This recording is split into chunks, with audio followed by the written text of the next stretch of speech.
we're back. Sorry to keep y'all waiting on another episode of My Loves, but we are here with Natalie Bleau, beautiful realtor. But before we get into her story, because she has a background to tell and to help and to share with the viewers about just a little bit about her life. She's special. Just met her a couple months ago, but she's a special jewel in my life. So I really wanted to bring her on the show. So my loves, for further ado, I want to introduce you to Natalie Bleau. Give her a round of applause. She's here. Hey, girl. So today we're going to be speaking on relationships, but not only relationships, okay? We're going to be speaking on narcissistic relationships. We know them well. Don't we? So now I just want to, I guess I want to open the table for you. Who are you right now? Like, and I guess we can just kind of go from there. Yeah, I guess the question always is, who are you, right? Mm-hmm. I am a child of God first. Amen. I am a mother, a wife, and I'm also a realtor. Multiple hats, throughout the day. But I am a person of perseverance. Oh, yes, I like. I do. Yes. That just gave me chills. Just in a nutshell, I could go into bios and things like that, but, that doesn't define who I am. It's, like you said, who am I right now? And Mm-hmm. that's where I'm walking in right now. That's what you're walking into right now. Yes. So we're going to go back, right? Oh. Going to go back a couple years. Back in time. And one of the main reasons why I wanted to do this episode is because me and Natalie met probably like 3 months ago. Probably. It feels like forever. It feels like forever. It does. Yes. Yeah, I feel like I've known you forever. It's like two spirits coming. Like, did we meet in the afterlife? Because you just seem so familiar. We were talking, and also just not talking. I remember running across your Facebook, and you had posted a reel. Who that? Catch that, make that, crash that. Took about 5 years to get my life back. Look high, look low, curve that, sit back. And it was a reel about your abusive relationship. So I want to touch on that. Going back, making that reel, but going back and looking at those photos or those videos that was on that reel. Tell me how that even started. Well, going even back as far as childhood. So growing up in an abusive home allows you to open up the space to allow abusive behavior. So my father, now we have an adult relationship now, because he came and he apologized about, our upbringing and things that he's done, especially to my mom. But he has to live with that, But growing up and seeing my father being abusive to my mother, and then turned once I moved in with him, do the same thing. Once that kind of was done to me, it was like if someone did it to me, it was a little bit more forgiving, right? Because you grow up with it, it doesn't seem abnormal. It's like, oh, well, you as a child learn to, adapt. You deal with it, you move on, and you go about your day. And so that's kind of the way I handled that relationship. It's like, okay, well, it happened. I got to move on, got to go on with the day. Instead of not allowing it to enter my space, I allowed it to continue.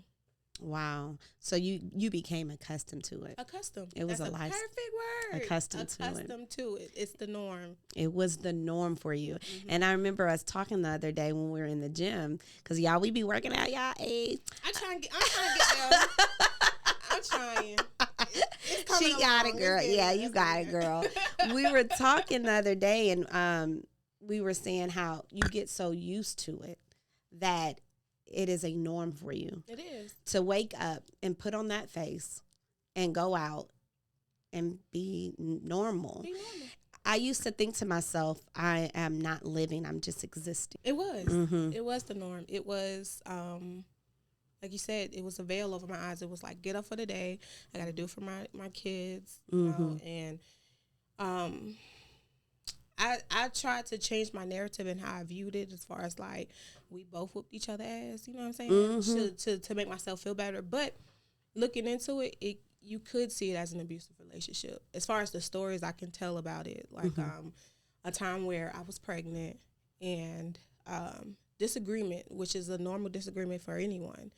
I was thrown out the car in the cold with one shoe on and had to walk home. See, that to me, I went home, I cried about it, and then the next day I act like nothing happened.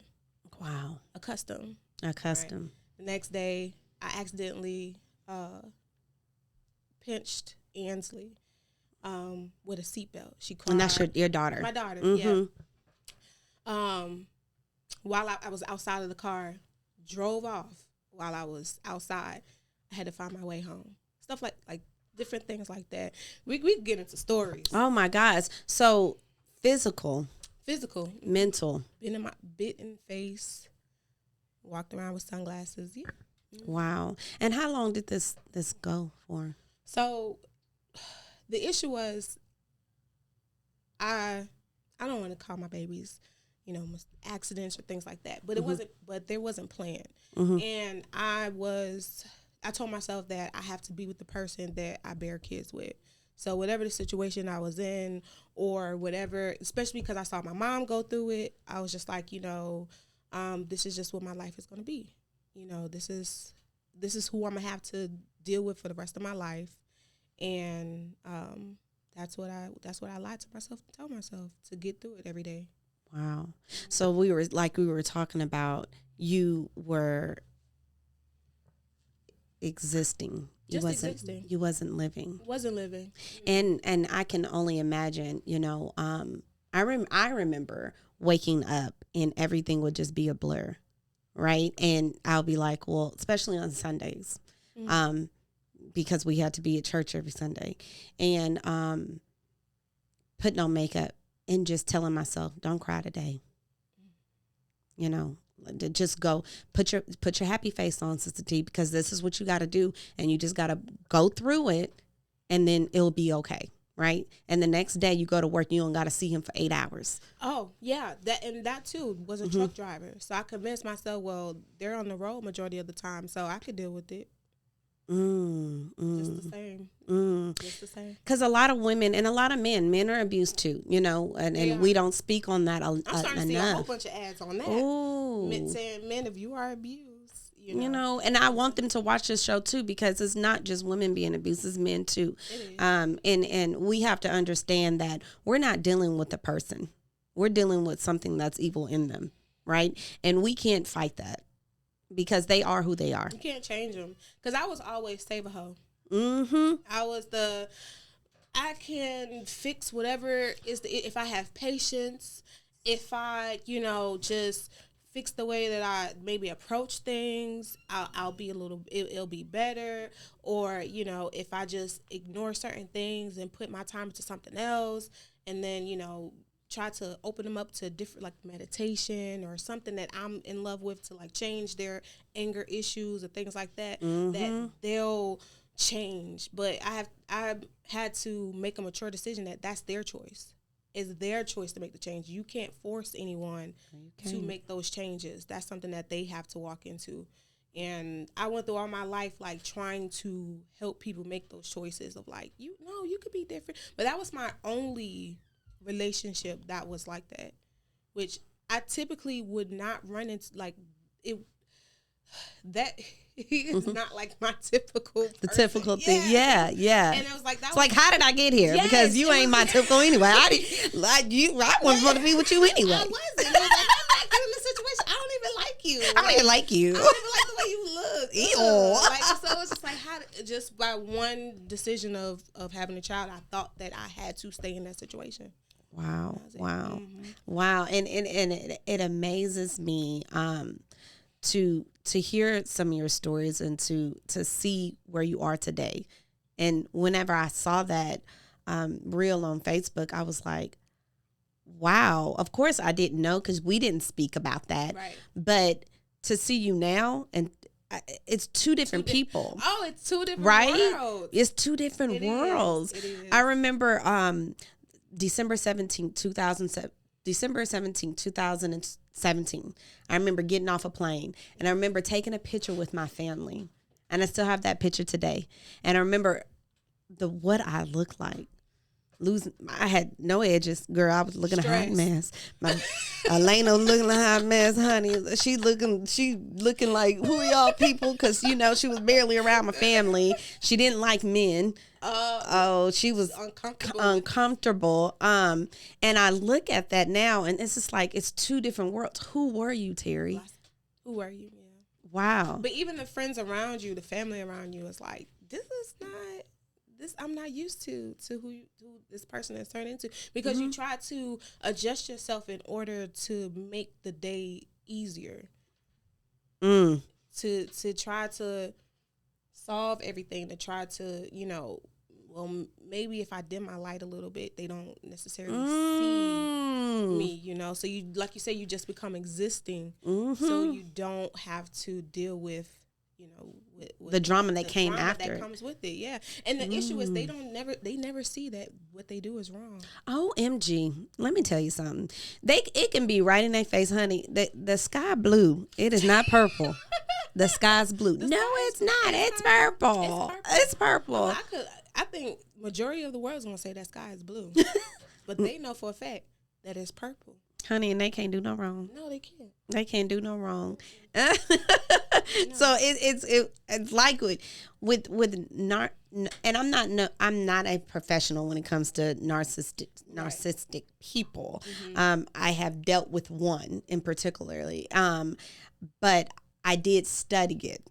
I studied it the last probably year of my marriage, because I didn't even know what it was. I didn't even know what that word was. As clear, like, it's there. I was like, what is that? A narcissist. A narcissist. I don't even know what that is. Right. And you start looking it up and you're like, check. You're check. And more checks. And more checks. Like, oh my God. Like, I really married this person. And you were saying how you had to dim your light. Did he get upset when you wanted to pursue things to better yourself? Well, I was told that, a cashier job at TJ Maxx was a perfect fit for me. Oh, he told you that? Yeah. Oh, okay. And and not to say maybe his thought process was limited, but he wanted a bareback pregnant, stay at home, take care of the house while I make the money.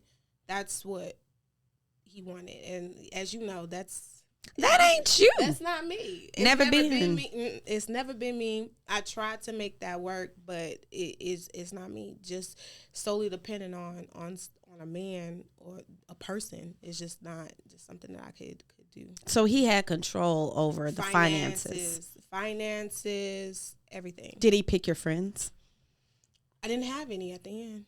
Well, I still had my, it wasn't like it was a bad ending to like my friendships, but they were limited only because I was embarrassed. So a lot of people looking in, like, because it wasn't as he was like, we were financially taken care of. So looking in, you're like, oh wow, like y'all doing good. Y'all got cars, y'all got a home, the kids look great. You look, y'all look like y'all doing the thing, and I'm in here like, help, right, like in a straitjacket, and they can't hear you, like, help. I don't want to be here. Ooh. And the sad part is that at the end, when I was like, you could tell that I was like inching. Because one day after I had Araya, which is my baby, I realized that it was a choice, like everything else is. And I realized, like, I don't have to be in this situation. It was, how you can see somebody else's relationship and now you're looking on the outside, looking at it. I didn't. So we took a trip to Florida, and we were, it was his brother and his girlfriend at the time, the brother's girlfriend. And we went to Miami. And I just saw how he talked to her and how he was treating her and things like that. Now, not to say that's how his brother is now with because he's married off and everything like that. Not to say that's how he is now. He could have grown and matured. But at that moment, that's their dynamic of their relationship. Right. And, when I was looking at that, I was like, I'm her. Like, I'm looking at her like, baby, I'm so sorry. that you're going through that. And I'm like, if I could feel, sympathy for her, why I'm not feeling sympathy for myself and getting out of that and doing better for myself. So his brother was the same way. Same way. Mm-hmm. So it's a learned trend. Mm-hmm. Wow. Yep. And his mother at the end told me, like, just give it patience and pray and give it time. But as a woman, would you want to be in that situation? Mm-hmm. That's the biggest question. Mm-hmm. Right? Mm-hmm. So, yeah. Yeah, I got that a lot from his mom, Just pray, baby, Well, how much more can you pray? Okay? I'm praying. Because I'm a praying and I'm a praying. And God is telling me, listen, okay? He told me a different prayer. Honey. Because I used to wake up like, God, can I leave today? And honestly, God would be like, not today. Not today. Not today. It was like he was setting up everything so I could get out with my daughter, right? Because if I would have made a decision before he told me to get out, I would have had to do a lot of things different, pertaining to our daughter. So I get a lot of questions, and I want to ask you, do you get a lot of questions, well, how is it so hard to not leave? Like you just didn't. I mean, to stay. Like you just stayed. Like I would have just walked away. I would have just did this. I would have did that. And my thing is, don't ever say you're gonna do something unless you go through it. Unless you go through it. And a lot of times, people who haven't been through it don't have the sympathy to understand. So when you say, a lot of times when I know women that's been through it, and their response is different. So I was financially dependent. At first, I wasn't when we met. I was financially dependent, and I gave that vulnerability up. As far as like, okay, well, everything was for my daughters. It wasn't like, this is for me. This is what I want. This was like, I'm trying to set up their future. I'm trying to make sure that they have better. And my father, he financially took care of my mother. We had a home. We had everything we could ask for. He financially took care of my mom, but inside the home, it was horrible. I hated that. And I was young at the time and can still remember the feelings I had of, being in that house. He was horrible. And the reason why my mom had to leave was my brother at the time had to go to therapy, and so they put us in therapy too. And the woman told her that if you don't leave, we're going to have to take them into Child Protective Services because of the condition of the home. So she had to make a choice whether we go into Child Protective Services or if we leave. And she, at that time, didn't have the plan or was able to set up things. So we had to go into a homeless shelter. Well, it was a shelter for abused women. Wow. So, we had to... Your mother went with you guys? Yeah, she was with us. So the way she left was she packed a bag. She told him that she was going out of town, and we was living in New York at the time. And she went, we went down the train station. If you're from New York, you know how that goes. So she went down the train station. She had one bag, one big suitcase, and she was like, let the girls come say, goodbye to me when I get on the train, and I'll send them back up. And she just put us all on the train, and we was like, where we going? She was like, we not coming back.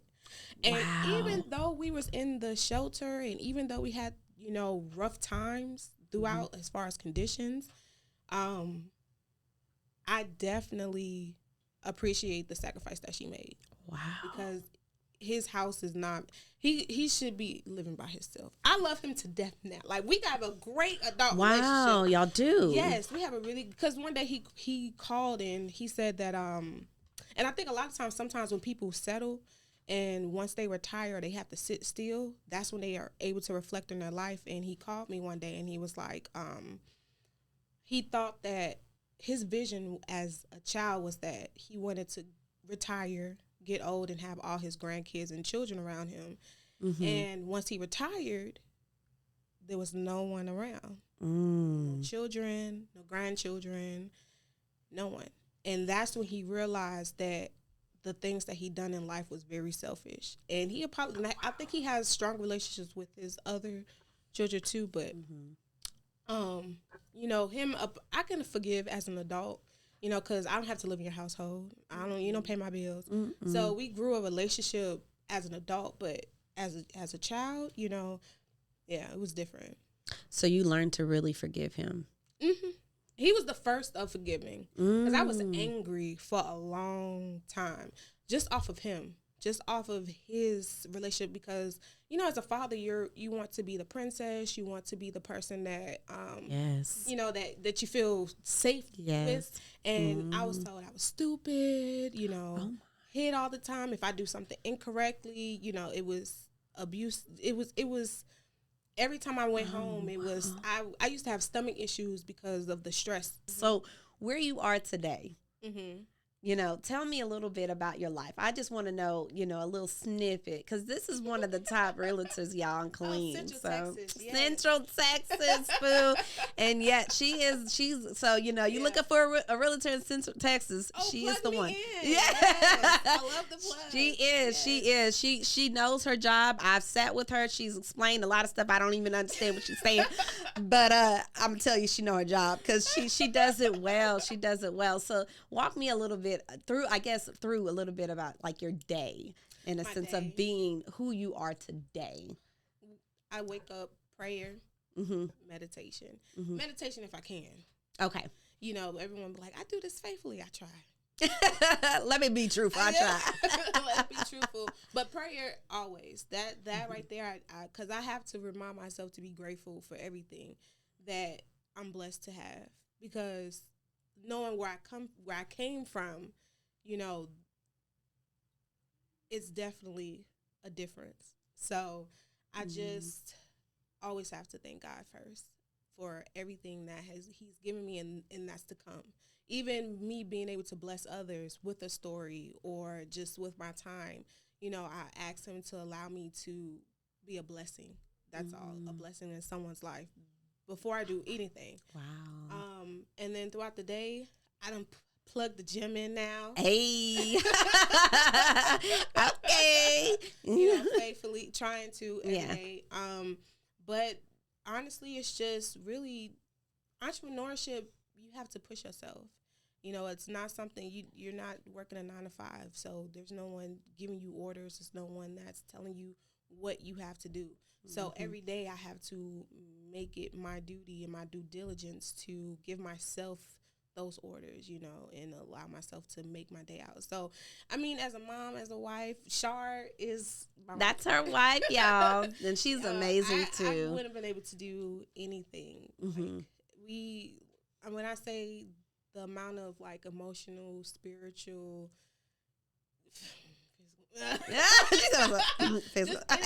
support, just as far as support that you will want in a partner is, someone that doesn't judge you for your bad days, someone that hypes you up on your good days, someone that you can give them that vulnerability of like how you feel about yourself and, being able to feel your best friend, it's your like, best friend. My best friend. So it's like, I pray that God would provide me with a family that I can grow with, that I can, nurture and love, and that's exactly what he's given me. So I have to be grateful for that every day. Amen. And on top of just helping people, become homeowners every day. That's something that I wasn't knowledgeable about growing up. And then